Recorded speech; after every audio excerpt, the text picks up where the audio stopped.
बिस्मिल्लाहिर्रहमानिर्रहीम। अस्सलाम वालेकुम स्टूडेंट्स, आज हम केमिस्ट्री सेकंड ईयर का एक टॉपिक है केमिस्ट्री ऑफ इथाइन। आज हमने ये डिस्कस करना है। प्रीवियस क्लासेस में आप लोगों को हमने इथाइन का ऑर्बिटल स्ट्रक्चर बता दिया था, समझा दिया था।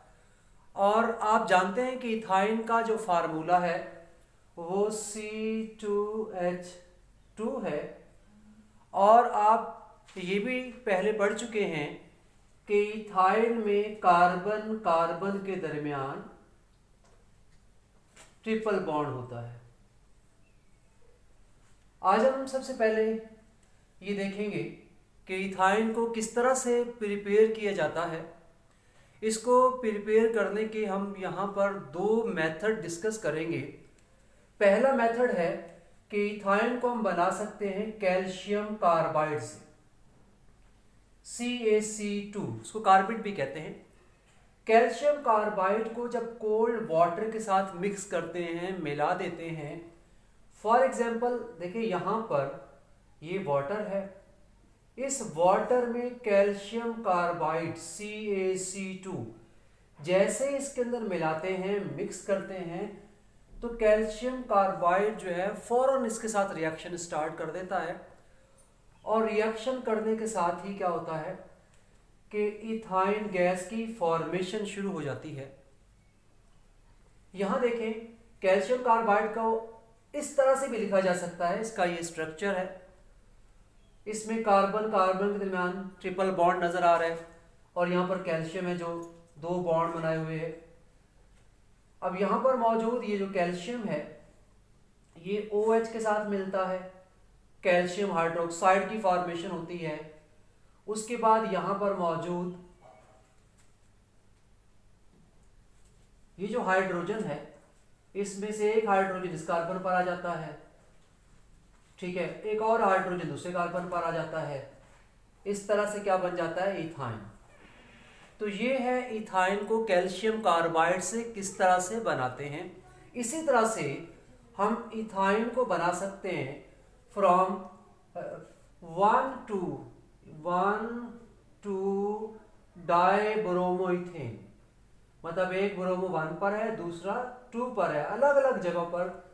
तो हम इसको कहते हैं 1 to डाइब्रोमोइथेन। इसका रिएक्शन अल्कोहलिक पोटेशियम हाइड्रोक्साइड से करवाते हैं। जब रिएक्शन करवाते हैं तो ये रिएक्शन जो है इसमें प्रोडक्ट दो स्टेप में बनता है। पहले स्टेप में क्या होता है कि पहले स्टेप में यहां से एक HBr निकल जाता है। जरा यहां गौर करना, यहां हम इसको बनाते हैं कि यहां पर ये Br और H यहां से निकल जाते हैं और कार्बन कार्बन के दरमियान क्या हो जाता है, डबल बॉन्ड की फॉर्मेशन हो जाती है। तो ये बन जाता है विनाइल ब्रोमाइड। पहले ये होता है। फर्स्ट ऑफ ऑल इसमें से हाइड्रोजन और ब्रोमीन के निकलने से क्या बन जाता है, कार्बन कार्बन के दरमियान डबल बॉन्ड बन जाता है और इस तरह से विनाइल ब्रोमाइड बन जाता है। और फिर सेकंड स्टेप जो होता है उसमें सेकंड वाला HBr जो है, ये H और Br ये निकल जाते हैं और फिर कार्बन कार्बन के दरमियान ट्रिपल बॉन्ड की फॉर्मेशन होती है। तो यहां पर इसको डायरेक्ट शो किया गया है, ठीक है। और यहां पर जो Br है, चूंकि ये एलिमिनेशन हो रहा है, एलिमिनेशन रिएक्शन हो रहा है, इसमें जो Br है ये किसके साथ जाकर मिलता है, K के साथ, ठीक है। ये Br किससे मिलता है, K के साथ, तो बनाता है पोटाशियम ब्रोमाइड, ठीक है। पोटाशियम ब्रोमाइड की फॉर्मेशन होती है। इसी तरह से यहां पर मौजूद ये जो हाइड्रोजन है, ये हाइड्रोजन, ये वाला हाइड्रोजन और ये वाला हाइड्रोजन, ठीक है, ये हाइड्रोजन जाके मिलते हैं OH के साथ और क्या बनाते हैं, H2O। और जब हाइड्रोजन यहाँ से जाते हैं तो ये अपने इलेक्ट्रॉन यहाँ छोड़ कर जाते हैं, देखें ये। इसी तरह से ट्रिपल बॉन्ड की फॉर्मेशन होती है, ठीक है। इस तरह से और बाकी क्या बन जाता है, इथाइन। तो ये पूरी स्टोरी है कि हम जो है इथाइन को 1 to डाइब्रोमो इथेन से किस तरह से बनाते हैं। अगर आप इसके बारे में कुछ वर्डिंग लिखना चाहें तो बड़ी आसानी से लिख सकते हैं। क्या लिखेंगे कि when 1,2 dibromo ethane is treated with potassium hydroxide, alcoholic potassium hydroxide, then ethyne is formed. ठीक है, इसी तरह से यहाँ पर भी है कि अगर आप इसके बारे में कोई वर्डिंग लिखना चाहते हैं तो लिख सकते हैं कि when calcium carbide is treated with cold water then ethyne is formed. ठीक है, और ये इसके रिएक्शंस हैं, ये इथाइन को बनाने के दो डिफरेंट मेथड्स हैं. इसी तरह से हमने आगे बढ़ना है, देखना है कि इथाइन की क्या क्या केमिकल प्रॉपर्टीज हैं. अब हम उसकी केमिकल प्रॉपर्टीज को डिस्कस करते हैं. पहली प्रॉपर्टी है एडिशन ऑफ हाइड्रोजन. इथाइन जो चूंकि अनसैचुरेटेड हाइड्रोकार्बन है, इसमें कार्बन कार्बन के दरमियान ट्रिपल बॉन्ड होता है. अगर आपको याद हो इससे पहले हमने इथीन पढ़ा था, जिसको हम इथाइलिन भी कहते हैं, उसको पढ़ा था. उसमें भी कार्बन कार्बन के दरमियान डबल बॉन्ड होता है, अनसैचुरेटेड हाइड्रोकार्बन है, इसी वजह से उसमें एडिशनल रिएक्शंस होते हैं. इसी तरह से अगर हम इथाइन की बात करते हैं तो इथाइन जो है ये भी अनसैचुरेटेड हाइड्रोकार्बन है, ये भी एडिशन रिएक्शन देता है. तो सबसे पहले हम बात करते हैं एडिशन ऑफ हाइड्रोजन की. हाइड्रोजन का जब एडिशन होता है तो यहाँ पर हम इथाइन को हाइड्रोजन के साथ, एक्सेस ऑफ हाइड्रोजन के साथ क्या करते हैं, हीट करते हैं. तो क्या होता है कि यहाँ पर एक हाइड्रोजन यहाँ पर आ जाता है, यहाँ पर आ जाता है, जिससे क्या बन जाता है, इथीन की फॉर्मेशन हो जाती है. और ये जो इथीन है ये रिएक्शन रुकता नहीं, फर्दर हाइड्रोजन से रिएक्शन करके क्या बना देता है, इथेन बना देता है.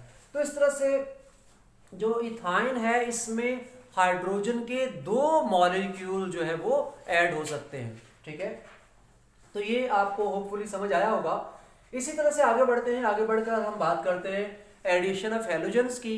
जब हम एडिशन ऑफ हैलोजेंस की बात करते हैं तो इसका मतलब ये है, हैलोजन में क्या होता है, क्लोरीन की बात हो रही है, ब्रोमीन की बात हो रही है, आयोडीन की बात हो रही है, इसका एडिशन करवा रहे हैं. तो क्लोरीन का जब एडिशन करवाते हैं इसका मैकेनिज्म काफी हद तक वही है जो कि आपको इथीन में बताया था. अगर इथीन वाला मैकेनिज्म आपके जहन में है तो वही बातें यहाँ भी अप्लाई होंगी, इसमें कोई उससे ज़्यादा बातें नहीं आएंगी. अब देखें यहाँ पर जो क्लोरीन है, इस क्लोरीन को क्या होता है कि जब इससे रिएक्शन करता है क्लोरीन, अब ज़रा गौर करना, ये क्लोरीन का मैं यहाँ पर बनाता हूँ कि ये क्लोरीन का मॉलिक्यूल है, इसमें इलेक्ट्रॉन की शेयरिंग है.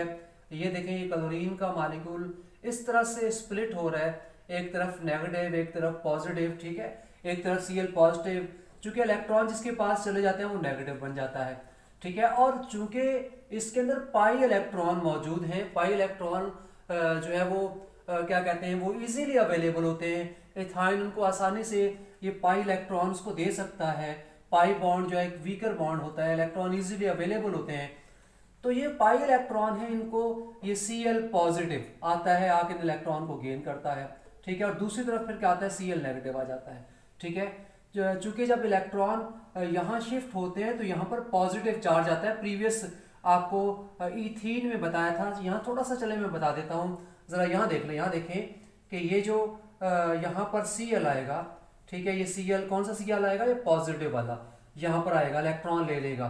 तो इलेक्ट्रॉन जब लेगा तो उस दौरान क्या होगा, इस कार्बन पर कौन सा चार्ज आ जाएगा, पॉजिटिव.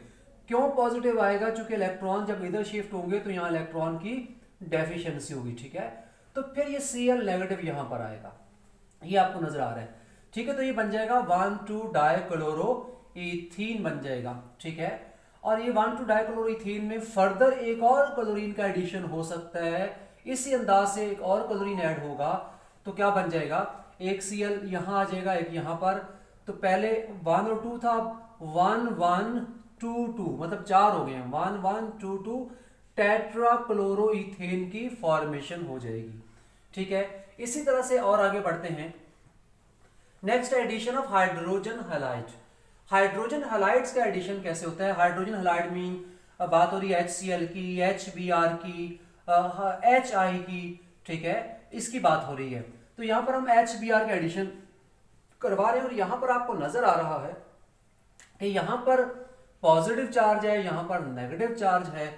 और बिल्कुल वही बात जो आपको यहाँ बताई गई है कि ये इलेक्ट्रॉन इजीली अवेलेबल है. जब इजीली अवेलेबल है तो इलेक्ट्रॉन जो है ये हाइड्रोजन के पास जाते हैं, हाइड्रोजन यहाँ पर आ जाता है. जब यहाँ आता है तो यहाँ पर कार्बन पर क्या होता है, इलेक्ट्रॉन की डेफिशिएंसी जो आपको यहाँ बताई है, तो Br यहाँ जाता है, तो ये बन जाता है विनाइल ब्रोमाइड या ब्रोमो इथीन भी कह सकते हैं, ब्रोमो इथीन और या विनाइल, ठीक है, विनाइल ब्रोमाइड। उसके बाद ये नहीं कि अगर कार्बन कार्बन के दरमियान डबल बॉन्ड होता है, दो कार्बन के दरमियान, ठीक है, इसको विनाइल, देखें ये विनाइल है, इसको विनाइल कहते हैं। अब यहाँ पर कुछ भी अगर OH लगा देंगे तो विनाइल अल्कोहल बन जाएगा, यहाँ पर Cl लगा देंगे तो विनाइल क्लोराइड, Br लगा देंगे तो विनाइल ब्रोमाइड, तो बेसिकली ये विनाइल है, इसको विनाइल कहते हैं। तो ये बन गया विनाइल ब्रोमाइड। अब ये जो विनाइल ब्रोमाइड बना है इसमें आपको डबल बॉन्ड नजर आ रहा है, जिससे हमें अंदाजा हो गया है कि यहाँ पर मजीद एक और HBr ऐड होगा। लेकिन जब सेकंड मॉलिक्यूल ऐड होगा तो यहाँ दो पॉसिबिलिटी मौजूद हैं, ये वाला Br या तो यहाँ आएगा या यहाँ आएगा, दो पॉसिबिलिटी हैं। तो इसके बारे में एक रूल है जिसको कहते हैं मार्कोनिकॉफ रूल। मार्कोनिकॉफ रूल क्या कहता है, इस रूल के मुताबिक इस जो है इस हाइड्रोजन हैलाइड का मतलब HBr का जो नेगेटिव पार्ट है वो उस कार्बन पर आएगा जिस कार्बन में हाइड्रोजन की तादाद कम है। तो यहां देखें इस कार्बन में हाइड्रोजन एक है, इसमें दो हैं, तो यहां हाइड्रोजन की तादाद कम है। इसका मतलब ये हुआ अकॉर्डिंग टू मार्कोनिकॉफ, ये लिखा हुआ है कि ये रूल क्या कहता है कि जब second edition of HBr in vinyl bromide, ठीक है, जब इसमें विनाइल ब्रोमाइड में HBr का एडिशन होता है तो इसका नेगेटिव पार्ट उस कार्बन पर आएगा जिस कार्बन पे क्या है, जिस कार्बन जो है जिसमें हाइड्रोजन की तादाद कम है, ठीक है। तो इस तरह से ये Br जो है यहां नहीं आएगा बल्कि यहां आएगा, रीजन बता दी है। उसके बाद जब यहां पर Br आ जाएगा तो ये बन जाएगा 1,1,1,1, दोनों Br एक ही जगह पर हैं, तो 1,1 डाई ब्रोमो इथेन, ठीक है। ये हो गया एडिशन ऑफ हाइड्रोजन हैलाइड। और आगे बढ़ते हैं। अच्छा, ये बहुत इंपॉर्टेंट है, ये आपको अलग से पूछा जा सकता है, मार्कोनिकॉफ रूल्स के बारे में बताएं। तो मार्कोनिकॉफ रूल अगर आपको बताना पड़ जाए तो उसमें आप क्या करेंगे, उसमें आप बताएंगे addition of HBr in vinyl bromide, ठीक है, इसके एडिशन की बात हो रही है, राइट। उसके बाद आगे बढ़ जाते हैं। नेक्स्ट हमारे पास क्या है, addition of hydrogen cyanide HCN। इसका भी एडिशन वैसे ही होगा जैसे बाकी हम पढ़कर आ रहे हैं, ठीक है। ये देखें यहाँ पर पॉजिटिव या नेगेटिव, तो एक जगह Cn हाइड्रोजन आ जाएगा, एक जगह Cn आ जाएगा, तो ये बन जाएगा विनाइल साइनाइड। अभी आपको बताया था विनाइल का क्या मतलब है, विनाइल किसे कहते हैं, तो विनाइल साइनाइड इसको एक्राइलोनाइट्राइल भी कहते हैं। और विनाइल साइनाइड जो है एक बहुत ही इंपॉर्टेंट कंपाउंड है, बहुत ही अहम कंपाउंड है, और ये इस्तेमाल होता है पॉलीमर बनाने में। एक इससे पॉलीमर बनता है जिस पॉलीमर को हम कहते हैं ऑर्लोन। एक पॉलीमर है जिसका नाम है, मैं यह लिख देता हूं, ऑर्लोन पॉलीमर, ये बनता है। ये जो ऑर्लोन पॉलीमर होता है ये पॉलीमर जो है ब्लैंकेट बनाने में काम आता है, उसके अलावा कारपेट बनाने में काम आता है, इस तरह के जो है क्लॉथ्स वगैरह बनाने में इस तरह के काम आता है ये ऑर्लोन। तो इसको जब पॉलीमराइज करवाते हैं तो उसको फिर कहते हैं पॉलीविनाइल साइनाइड या पॉलीएक्राइलोनाइट्राइल कहते हैं इसके पॉलीमर को, ठीक है। तो उसके बाद आगे बढ़ जाते हैं, फिर एडिशन ऑफ वाटर का एडिशन करवाते हैं। वाटर का एडिशन भी उसी अंदाज से होता है। हम क्या करते हैं कि इसको वाटर को जो है इथाइन के साथ 75 डिग्री सेंटीग्रेड तक हीट करते हैं, ठीक है, in the presence of sulphuric acid and mercury sulphate, इनकी मौजूदगी में। तो क्या होता है, यहाँ पर एक जगह हाइड्रोजन आ जाएगा और एक जगह OH आ जाएगा, तो ये बन जाएगा विनाइल अल्कोहल, ये विनाइल अल्कोहल बन गया, ठीक है। अब विनाइल अल्कोहल जो होता है एक अनस्टेबल प्रोडक्ट होता है, और जो प्रोडक्ट अनस्टेबल होता है वो अपने अंदर अपने एटम्स को इस तरह से रीअरेंज करता है ताकि वो स्टेबल फॉर्म में चला जाए। तो यही विनाइल अल्कोहल को देखें कि विनाइल अल्कोहल अपने आप को इस तरह से अरेंज करता है कि यहाँ पर मौजूद ये हाइड्रोजन, जो हाइड्रोजन आपको नजर आ रहा है, ये हाइड्रोजन यहाँ से यहाँ पर शिफ्ट हो जाता है, तो ये बन जाता है CH3, ठीक है। और उसके बाद यहाँ पर जब ये शिफ्ट होता है तो यहाँ पर कार्बन और ऑक्सीजन के कारण डबल बॉन्ड की फॉर्मेशन हो जाती है, ठीक है। यहाँ से ये H चला जाता है और यहाँ पर, तो इस तरह से क्या बन जाता है, ये बन जाता है इथानल। इथानॉल भी कहते हैं इसको, एसिड एल्डिहाइड भी कहते हैं, इसका एक और नाम है एसिड एल्डिहाइड। तो स्टूडेंट्स इसमें आपको मैंने बताया कि इसमें क्या होता है कि जो विनाइल अल्कोहल बनता है ये एक अनस्टेबल प्रोडक्ट है और अपने स्टेबल करने के लिए अपने एटम्स को रीअरेंज करता है। और इस रीअरेंजमेंट के दौरान मैंने बताया कि ये वाला हाइड्रोजन जो है ये यहाँ से कहाँ शिफ्ट हो जाता है, इस कार्बन में, ठीक है। और फिर उसके बाद जो है जब ये यहाँ शिफ्ट होता है तो यहाँ पर जो है कार्बन और ऑक्सीजन के दरमियान डबल बॉन्ड की फॉर्मेशन हो जाती है, ठीक है। और जब फॉर्मेशन हो जाती है तो उसके बाद क्या होता है कि कार्बन और ऑक्सीजन पर डबल बॉन्ड बन जाता है, तो हम कहते हैं क्या बन गया, इथानॉल बन गया। इसी तरह से और आगे बढ़ते हैं, नेक्स्ट है कंबस्शन। किसकी कंबस्शन? इथाइन की। इथाइन को जब जलाते हैं तो इसको जलाने से क्या बनता है, चूंकि यह हाइड्रोकार्बन है तो इसको जलाने से कार्बन डाइऑक्साइड और H2 बनेगा। लेकिन इसकी खास बात क्या है कि इथाइन जो है जब इसको जलाते हैं, जब इसकी कंबस्शन करवाते हैं तो इससे जो फ्लेम बनता है उस फ्लेम का टेम्परेचर बहुत ज्यादा होता है, अबाउट 3000 डिग्री सेंटीग्रेड टेम्परेचर। बताया कितना टेम्परेचर होता है फ्लेम का, ठीक है। जो फ्लेम इससे बनता है उसको ऑक्सी एसिटिलीन फ्लेम भी कहते हैं। और उसमें जो हीट है वो जो निकल रही होती है वो 312 किलो जूल पर मोल, ठीक है, इतनी हीट। तो इस तरह से इसको वेल्डिंग वगैरह में इस्तेमाल किया जाता है। तो ये स्टूडेंट्स जो है कंबस्शन है कि किस तरह कंबस्शन करवाते हैं। अब हम और आगे बढ़ते हैं और देखते हैं इसके अलावा क्या क्या प्रॉपर्टीज हैं। यहाँ तक आप इसका स्क्रीनशॉट बनाएं।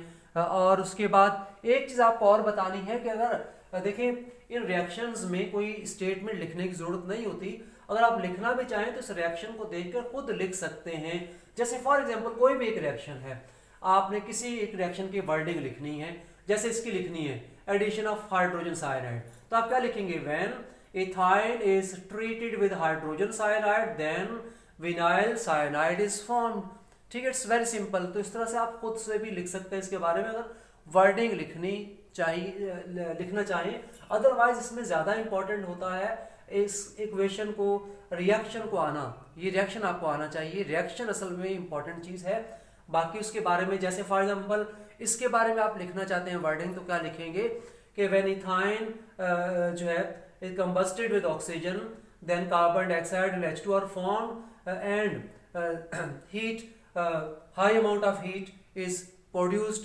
ठीक है। तो उसकी आप वैल्यू मेंशन कर देंगे। तो ये तरीक़ाकार है, इस तरह से आप इसको लिखते हैं। इसी तरह से आप यहाँ तक इसका स्क्रीनशॉट बनाएं। उसके बाद हम मज़ीद इसकी प्रॉपर्टीज देखते हैं क्या हैं। जी स्टूडेंट, तो नेक्स्ट प्रॉपर्टी है ऑक्सीडेशन ऑफ इथाइन। अब हम देखते हैं कि इथाइन जो है इसका हम KMnO4 के साथ रिएक्शन करवाते हैं। KMnO4 जो है एक ऑक्सीडाइजिंग एजेंट है। और दूसरी बात यह है कि इथाइन एक अनसैचुरेटेड हाइड्रोकार्बन है। और जितने भी अनसैचुरेटेड हाइड्रोकार्बन हैं जैसे इथीन है या इथाइन है, ये क्या करते हैं, ये KMnO4 को डिकलराइज कर देते हैं, उसके साथ रिएक्शन करते हैं। अब यहाँ पर मीडियम पर डिपेंड करता है कि मीडियम क्या है। KMnO4 के साथ रिएक्शन हम करवा रहे हैं हॉट मीडियम में या कोल्ड। तो यहाँ पर KMnO4 इस्तेमाल हो रहा है, एक्वस KMnO4।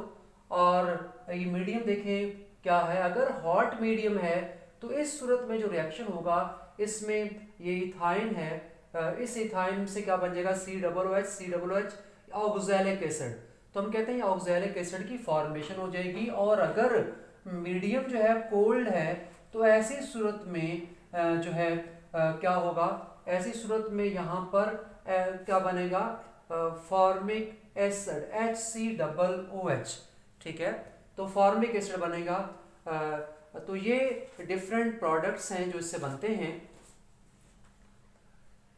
उसके बाद और आगे बढ़ जाते हैं। नेक्स्ट हम बात करेंगे सब्स्टिट्यूशन रिएक्शन ऑफ इथाइन।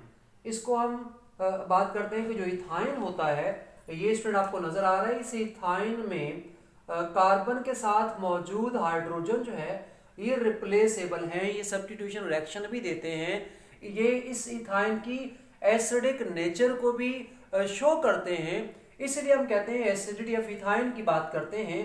अब जरा गौर करना है कि ये किस तरह से रिप्लेस होते हैं, किस तरह से इसके एसिडिक नेचर को शो करते हैं और किस तरह से सॉल्ट बनाते हैं। जो सॉल्ट बनता है वो उसको हम एसिटाइड कहते हैं, एसिटिलाइड। मेटल का के साथ मिलकर मेटल का सॉल्ट बनाता है, उस सॉल्ट को मेटल एसिटिलाइड कहते हैं। जैसे फॉर एग्जांपल अगर आप सोडियम से करवाते हैं तो सोडियम यहाँ से हाइड्रोजन को रिप्लेस करता है तो सोडियम मोनो सोडियम एसिटिलाइड बनाता है। ठीक है, एक सोडियम यहाँ से रिप्लेस हो जाएगा और हाइड्रोजन यहाँ से अलग हो जाएगा। फिर इसी तरह से ये जो मोनो सोडियम एसिटिलाइड है इसमें एक और हाइड्रोजन है, ये भी सोडियम से रिप्लेस होता है तो इस तरह से डाई सोडियम एसिटिलाइड बन जाता है। इसी तरह से जो है ये मोनोसोडियम एसिटिलाइड भी से बनता है और डाई सोडियम एसिटिलाइड भी बनता है। ये इसका सब्स्टिट्यूशन रिएक्शन है। और सब्स्टिट्यूशन रिएक्शन के बारे में आप पहले से जानते हैं कि ऐसा रिएक्शन जिसमें क्या होता है, एक एटम आकर दूसरे एटम को क्या करता है, रिप्लेस करता है। तो यहाँ सोडियम आकर हाइड्रोजन को रिप्लेस कर रहा है। और आगे बढ़ते हैं, इसके बाद नेक्स्ट हम बात करते हैं कि अगर हम इसी सोडियम एसिटिलाइड को जो भी हमने बनाया है इसका रिएक्शन अगर हम करवा दें किससे, हाइड्रोक्लोरिक एसिड से HCl के साथ इसका रिएक्शन करवा दें तो ये जो बना है डाई सोडियम एसिटिलाइड, इसके दोनों सोडियम रिप्लेस हो जाएंगे और वापस क्या बन जाएगा, इथाइन बन जाएगा। इसी को आगे बताया गया है कि इससे हम डाई सोडियम एसिटिलाइड से इथाइन को वापस बना सकते हैं। और आगे बढ़ते हैं, नेक्स्ट है रिप्लेसमेंट बाय हैवी मेटल्स, जैसे सिल्वर है, कॉपर है, इससे रिप्लेसमेंट हो रही है। हम इथाइन का रिएक्शन करवाते हैं सिल्वर नाइट्रेट के साथ in the presence of ammonia solution या अमोनियम हाइड्रोक्साइड। ठीक है, अमोनिया सोल्यूशन की मौजूदगी में, एक्वस अमोनिया की मौजूदगी में जब ये रिएक्शन करवाते हैं तो होता क्या है कि यहाँ पर मौजूद जो हाइड्रोजन है दोनों सिल्वर से रिप्लेस हो जाएंगे, हाइड्रोजन का सिल्वर आ जाएगा तो ये बन जाएगा सिल्वर एसिटिलाइड। ठीक है, और ये जो बना है इस कंपाउंड, इसका कलर वाइट है, इसको वाइट सॉलिड भी कहते हैं। और उसके बाद यहाँ पर मौजूद ये दोनों हाइड्रोजन जो है ये NO3 के साथ मिलकर HNO3 बना लेंगे और यहाँ पर सिल्वर आ जाएगा। ठीक है, ये इस तरह से सिल्वर यहाँ पर आ जाएगा तो ये बन जाएगा सिल्वर एसिटिलाइड। इसी तरह से अगर जो है हम इसका रिएक्शन करवाते हैं क्यूप्रस क्लोराइड से CuCl से तो उससे क्या होता है, इस सूरत में यहाँ पर मौजूद जो है हाइड्रोजन दोनों ये कॉपर से रिप्लेस हो जाएंगे तो कॉपर एसिटिलाइड बनेगा। ठीक है, और यहाँ पर ये H जाकर Cl से मिलेंगे, HCl बनेगा। तो ये जो प्रोडक्ट बना है इसका कलर रेड होता है, इसको रेड सॉलिड कहते हैं। और कभी ऐसा भी होता है कि एग्जाम में पूछा जाता है कि give the preparation of white solid and red solid bye ethyne, तो उसमें यही दोनों रिएक्शन बताने होते हैं। और ये सारे रिएक्शन इथाइन की जो है वो एसिडिटी को एक्सप्लेन करते हैं, एसिडिटी को बताते हैं। ठीक है, अगर आपसे इथाइन की एसिडिटी पूछ ली जाए तो आप यही बताएंगे कि इसमें रिप्लेसेबल हाइड्रोजन होते हैं। ठीक है, ये इसकी एसिडिक नेचर को शो करते हैं और फिर उसको किस तरह से हम आगे फर्दर इसको एक्सप्लेन करते हैं, ये रिएक्शंस आपके सामने मौजूद हैं। और ये जो अभी हमने इथाइन के बारे में डिटेल से पढ़ा है, उसकी प्रिपरेशन, प्रॉपर्टीज, जो इसको हम एसिटिलाइन भी कहते हैं और इसकी बड़ी इंपॉर्टेंट जो है वो यूजेस हैं। इससे हम विनाइल क्लोराइड बनाते हैं, जिस विनाइल क्लोराइड से पॉलीविनाइल क्लोराइड बनाते हैं, पॉलीमर बनाते हैं। इससे जो है हम इथाइन से, जो इथाइन है इससे हम जलाते हैं, अभी हमने पढ़ा भी था, इसकी कंबस्टन करवाते हैं और उससे ऑक्सी एसिटिलीन फ्लेम बनाते हैं जिसका टेम्परेचर 3000 डिग्री सेंटीग्रेड होता है। तो ये स्टूडेंट इथाइन का पूरा टॉपिक है जो आपको आज बता दिया है, समझा दिया है। होपफुली आप लोगों को समझ आ गया होगा।